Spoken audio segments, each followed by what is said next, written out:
Hello दोस्तों, नमस्कार। कैसे हैं आप सब? आशा करते हैं बहुत अच्छे होंगे। मैं अतुल यादव अपने यूट्यूब चैनल पर आप सभी का स्वागत करता हूं।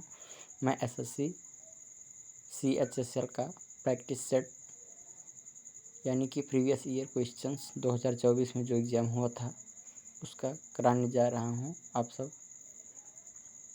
क्वेश्चन को ध्यानपूर्वक देखिएगा। 1 से 25 तक कराऊँगा। किसी देश का व्यापार संतुलन क्या है? किसी देश का व्यापार संतुलन क्या होता है? आयात और निर्यात के बीच अंतर। क्वेश्चन नंबर 2, भटियाली लोक संगीत जो ज़्यादातर मछुआरों द्वारा किया जाता है निम्नलिखित में से किस राज्य से संबंधित है? भटियाली लोक संगीत जो कि मछुआरों द्वारा किया जाता है ये पश्चिम बंगाल राज्य से संबंधित है। क्वेश्चन नंबर 3, भारत की जनसंख्या वृद्धि दर घट रही है। भारत की जनसंख्या वृद्धि दर कब से घट रही है भाइयों? 1981 से घट रही है जनसंख्या वृद्धि दर। आइए देखते हैं क्वेश्चन नंबर 4, भारत में नागरिकता के अधिकार को विनियमित करने का अधिकार शक्ति किसके पास है? जो कि अधिकार नागरिकता को विनियमित करने का अधिकार संसद के पास होता है। क्वेश्चन नंबर 5, भारत का प्रायद्वीपीय पठार पहले किस महाद्वीप का हिस्सा था? भारत का प्रायद्वीपीय पठार जो कि अफ्रीका महाद्वीप का हिस्सा था। क्वेश्चन नंबर 6, जोहान्स निकोलस ब्रोंसस्टेड और थॉमस मार्टिन लोरी ने किस वर्ष अम्ल और क्षार की मौलिक अवधारणा का प्रस्ताव रखा था? 1923 में। क्वेश्चन नंबर 7, साकेवा के किरात खम्बुराय द्वारा मनाया जाने वाला एक धार्मिक त्यौहार है। साकेवा ये सिक्किम के राज्य द्वारा मनाया जाने वाला एक धार्मिक त्यौहार है। इसे उभौली, कुछ क्षेत्रों में उभौली त्यौहार के नाम से भी जानते हैं, जो कि एक फसल दौरान की मतलब जब फसल उगाया जाता है उस त्यौहार के नाम से इसको जानते हैं।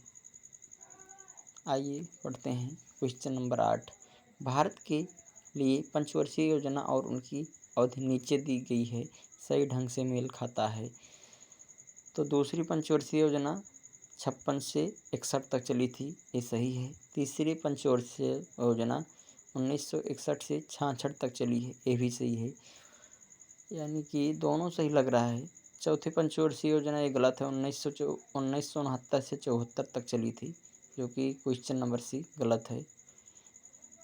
तीसरी पंचवर्षीय योजना 1961 से 66 तक चली थी। उसके बाद भारत और पाकिस्तान के बीच युद्ध छिड़ गया था पंचवर्षीय योजना, जिसके कारण दोबारा से 1969 में चालू हुआ। इसका आंसर होगा ए और बी।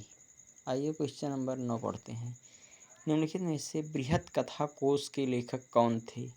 बृहत कथा कोश के लेखक हरिसेन थे। दंडी के 10 कुमार चरितम हैं। आइए पढ़ते हैं क्वेश्चन नंबर 10, दलेर मेहंदी मुख्य रूप से किस भारतीय भाषा के पॉप गानों के लिए प्रसिद्ध गायक है? दलेर मेहंदी भैया ये जो कि है पंजाबी भाषा का ऑप्शन नंबर ए इसका सही आंसर हो जाएगा। इंस्टेंट क्वेश्चन नंबर 11 देखते हैं। इंस्टेंट मैसेजिंग वार्तालाप विंडो में आप इमोटिकॉन्स कहाँ प्राप्त कर सकते हैं? जो कि ये होता है चैट, जैसे कि आप किसी के पास चैट करते हैं तो चैट विंडो के निचले भाग पर ये प्रदर्शित होता है। मतलब किसी के पास इमोजी भेजने के लिए जो होता ना, ये नीचे व्हाट्सएप पे आप चैट करते हैं उसके नीचे जो होता है वही है ये इंस्टेंट मैसेजिंग वार्तालाप। किसी से बातचीत करते हैं, वो पूछ रहा है आप कहाँ प्राप्त कर सकते हैं, तो चैट विंडो के निचले भाग में हम इसको प्राप्त कर सकते हैं। आइए देखते हैं क्वेश्चन नंबर 12, डीएनए के संदर्भ में निम्नलिखित में से कौन सा सिद्धांत प्रतिलेखन की प्रक्रिया को नियंत्रित करता है? ये होता है पूरकता का सिद्धांत। डीएनए के संदर्भ में जो होता है ना प्रतिलेखन की प्रक्रिया, इसको पूरकता का सिद्धांत कहते, मतलब नियंत्रित करता है। आइए क्वेश्चन नंबर 13 देखते हैं। राष्ट्रीय पर्वतारोहण और साहसिक खेल संस्थान निमस कहाँ पर स्थित है? ये अरुणाचल प्रदेश में स्थित है। ये सब भाइयों दोस्तों जितना भी क्वेश्चंस हैं ACHSL अभी जो 2024 में हुआ था जुलाई में, उसका ये प्रीवियस ईयर क्वेश्चंस है जो कि टेक्स्ट बुक पर मैं सिर्फ सब्सक्रिप्शन लिया हुआ हूँ। ये सब प्रीवियस ईयर क्वेश्चंस हैं दोस्तों।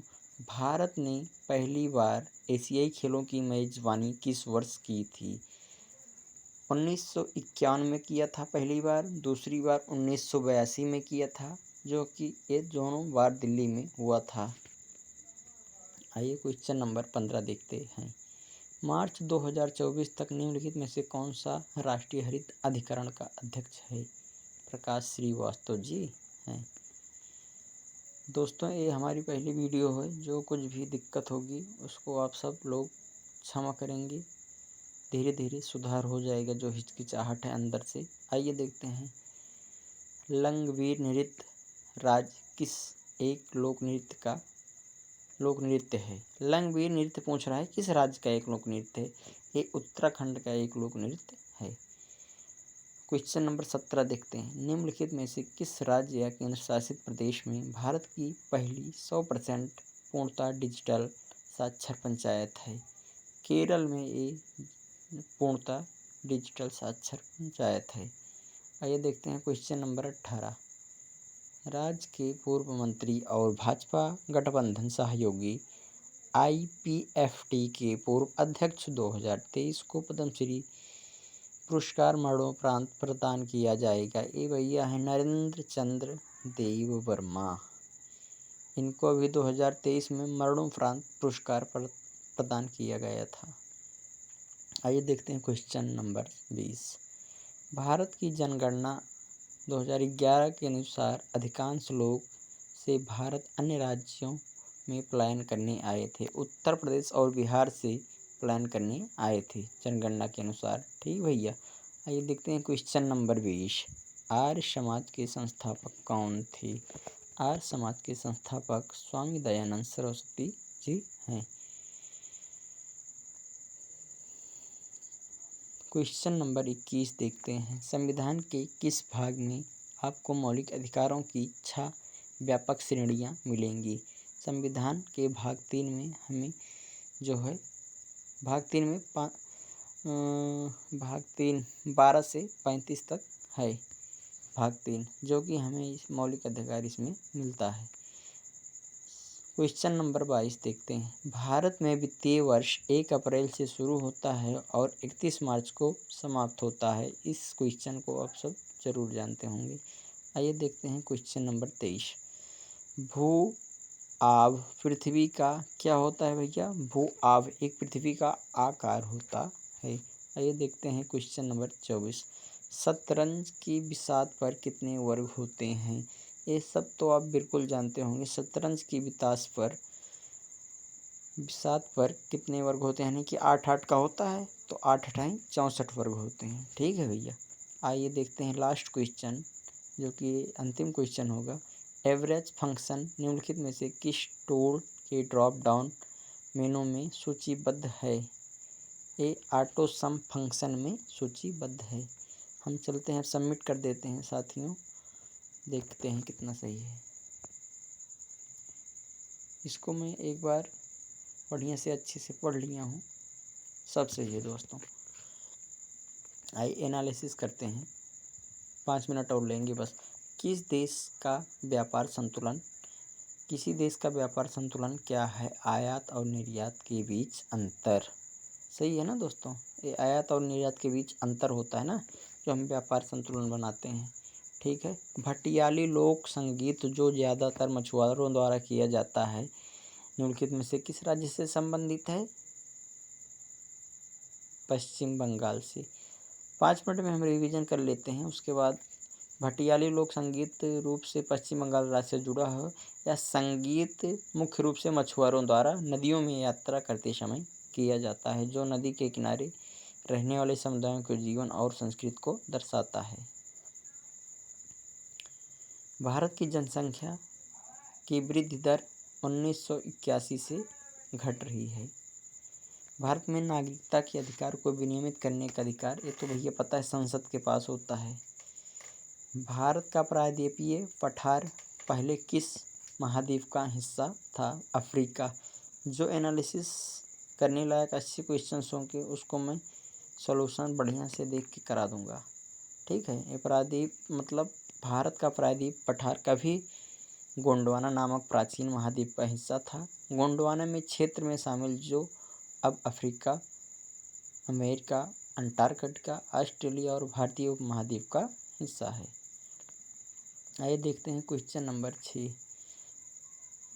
जोहान्स निकोलस ब्रोंसस्टेड और थॉमस मार्टिन लोरी ने किस वर्ष अम्ल और क्षार का अवधारणा किया था? इसको हम बताए थे 1923 में किए थे। साकेवा। साकेवा एक भैया ए साकेवा अरुणाचल प्रदेश का एक सिक्किम का एक लोक नृत्य है जो कि एक किरात खम्भू राज समुदाय द्वारा मनाया जाने वाला एक धार्मिक त्यौहार है। यह त्यौहार मुख्य रूप से सिक्किम राज्य में मनाया जाता है। साकेवा वह समय समुदाय की प्रतीक है जो पूर्वजों के सम्मान के लिए प्रार्थना और अनुष्ठान करते हैं।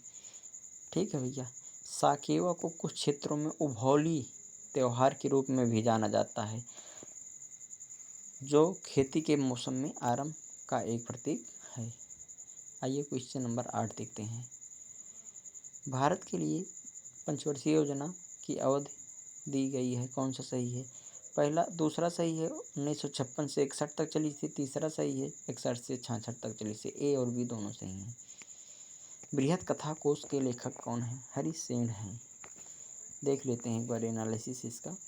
दंडी अपनी कृत 10 कुमार चरितम के लिए जाने जाते हैं, यानी कि दंडी मतलब 10 कुमार चरितम के दंडी के लेखक 10 कुमार चरितम जी हैं। भव बहुत एक प्रसिद्ध नाटककार और कवि थे जो एक मालती माधव और उत्तम रामचरितम जैसे नाटक के लिए जाने जाते हैं। आइए क्वेश्चन नंबर देखते हैं 10। दलेर मेहंदी मुख्य रूप से किस राज्य भाषा के पॉप गानों के लिए प्रसिद्ध है? पंजाबी भाषा के लिए। इंस्टेंट मैसेजिंग वार्तालाप विंडो में आप इमोटिकॉन्स कहाँ प्राप्त करते हैं? चैट के निचले भाग में। डीएनए के संदर्भ में निम्नलिखित में से कौन सा सिद्धांत प्रतिलेखन की प्रक्रिया को नियंत्रित करता है? पूरकता का सिद्धांत। जल्दी जल्दी रिवीजन करेंगे, 15 से 17 मिनट में हम इसको समाप्त कर देंगे। राष्ट्रीय पर्वतारोहण और साहसिक खेल निवश ये जो है अरुणाचल प्रदेश से संबंधित है। भारत में पहली बार एशियाई खेलों की मेजबानी किस वर्ष हुई थी? 1951 में। दूसरी बार 1982 में। मार्च 2024 निम्नलिखित में से किस राष्ट्रीय हरित का अधिकरण अध्यक्ष कौन है? प्रकाश श्रीवास्तव जी हैं। लंगवीर। लंगवीर उत्तराखंड का एक त्यौहार है। लंगवीर नृत्य उत्तराखंड का एक पारंपरिक लोक नृत्य है। यह नृत्य पारंपरिक रूप से पुरुषों द्वारा किया जाता है। आइए देखते हैं क्वेश्चन नंबर 17। फटाफट रिवीजन करते हैं। निम्नलिखित में से किस राज्य या केंद्र शासित प्रदेश की पहली 100% पूर्णतः डिजिटल साक्षर पंचायत है? केरल की। कौन सी ग्राम पंचायत है भैया? पुल्लमपारा पंचायत को पहली बार 100% पूर्णतः डिजिटल साक्षर पंचायत के रूप में मान्यता दी गई है। पुल्लमपारा पंचायत है। राज्य के पूर्व मुख्यमंत्री और भाजपा गठबंधन सहयोगी IFT के पूर्व अध्यक्ष 2023 में पद्मश्री पुरस्कार से मरणोपरांत प्रदान किए थे। नरेंद्र चंद्र वर्मा जी हैं। 19 हो गया। 19 क्वेश्चन देखते हैं। भारत की जनगणना 2011 के अनुसार अधिकांश लोग से भारत अन्य राज्यों में प्लान करने आए थे। उत्तर प्रदेश और बिहार से आए थे। आर्य समाज के संस्थापक कौन थे? दयानंद सरस्वती थे। भाग 3 में पूछ रहा है, संविधान के भाग 3 में क्या है? 6 मौलिक अधिकार है हमारे संविधान के भाग 3 में। भाग 3 कितने से कितने अनुसूची से मतलब किस अनुच्छेद तक है? अनुच्छेद 12 से 35 तक। भारत में वित्तीय वर्ष 1 अप्रैल से शुरू होता है और कब समाप्त होता है? 31 मार्च तक। भू आह पृथ्वी का है आकार है। शतरंज की बिसात पर कितने वर्ग होते हैं? इसको बताया था 8 × 8 यानी कि 64 होते हैं। एवरेज फंक्शन के लिए किस टूल के ड्रॉप डाउन मेनू सूचीबद्ध हैं? 8 ऑटो सम फंक्शन खत्म होता है। दोस्तों नमस्कार। अगला video previous year question set 2 पर आएगा। आशा करते हैं आप सबको ये वीडियो बहुत पसंद आया होगा।